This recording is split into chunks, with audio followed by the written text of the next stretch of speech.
Huffington Post. There's a $3 upcharge to read the Huffington Post. When did they start charging, you might ask, indignantly. Soon.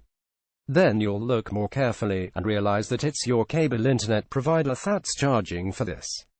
Don't worry, though, for $19.99 more, you get unlimited access to all of your favorite content on the web. For $29.99 more, you can watch your new TV apps from CBS, NBC, and ABC. Both Showtimes, they're extra on top of their own fees.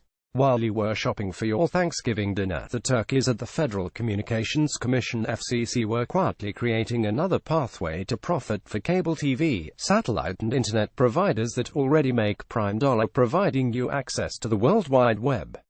Under the laughable Restoring Internet Freedom heading, commissioners voted to strip the Obama administration's Federal Communications Commission net neutrality rules that prevent these owners of the on-ramps to the web to charge tariffs against specific sites or types of content. You already pay a hefty premium for generally poor data service from most internet providers in North America.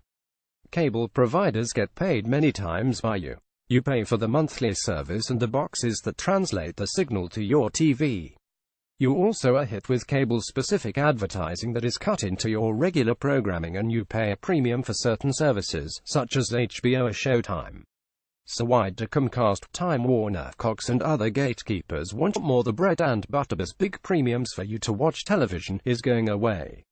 Every flat screen sold now goes out the door, bypasses that old school setup with apps for your TV instead of channels. App-driven television is available from every flat-screen television manufacturer, and TVs can also access these apps through Apple TV 4K, Google Chromecast, Amazon's Fire TV, Roku, and many others. Apple TV and similar devices make apps available across all other devices, from laptops to pads to phones, providing the portability that users want, and cable companies were late to provide. Currently, the cable provides are hamstringing the owners of this content by making you own access to a cable company's traditional hardware and packages to use many of these apps. The future is going away from them, though. CBS now offers an All Access for a monthly charge, which opens up all of the shows for binge-watching, stretching back to the I Love Lucy days of the dawn of television. Effectively, cable operators are in the paid wire business. The delivery of the internet. Net neutrality keeps them from inventing new ways to gouge you for service. These fees now can extend past your television. Want to shop on eBay? Comcast could hit you with a $1.99 mo charge. Or buy the whole internet shopping package of approved sites for $11.99 mo. Of course, if you run a small business in Kentucky selling hams, and you can't afford to pay a few hundred internet gatekeepers the fees to be part of that access group, users trying to access your pages may wait minutes or never see them at all, because there is no bandwidth for you if you don't pay up. Water rights are an easy analogy.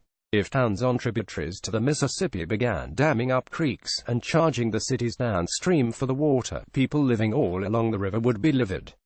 In Germany, men grew rich by building castles in the Rhine and attacking ships that failed to pay for passage through the section of the river. Federal water rights laws remain unchallenged and have worked for more than a century. Access to the internet should be no different. Many countries offer the internet free of charge. Net neutrality was designed to keep the internet a viable, economically vibrant source of jobs and gross domestic product in the United States. Allowing the gatekeepers to collect fees for access to any service of their choosing could seriously stifle the offerings open to you on the web. A free internet is good for business, and one of the few growth areas of business and employment opportunities. If the FCC ruling is allowed to stand, a few cable providers will get rich, new internet ventures will move to other parts of the world, content will shift to places and languages that leave Americans out, and millions of Americans that, which is why Americans need to voice loudly the displeasure with the FCC decision with their elected officials now, before the Trump's television giveaway gets underway. You can reach the FCC by email, or join one of the many protests to your elected officials by phone, text message to fax, or petitions on change.org, the White House, the Free Press, and Sign for Good. Like all regulation changes, we're in the comment period.